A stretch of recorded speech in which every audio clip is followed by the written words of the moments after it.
amazing. Hey, Shona, I love you. Babu.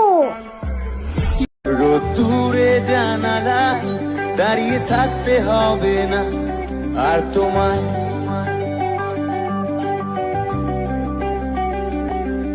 আমি ফিরবো না আর কোনোদিন তোমার চেনা ঠিকানায়। আমি ফিরবো না আর কোনোদিন তোমার চেনা ঠিকানায়। শুধু দূর থেকে জানিয়ে দেব, হ্যাঁ তোকে ছাড়া আমি ঠিক থেকে নেবই। হয়তো প্রথম প্রথম হবে একটু যন্ত্রণা। হ্যাঁ আমি এমন এক দোকানদার যার পাল্লা ভর্তি শুধুই যন্ত্রণা।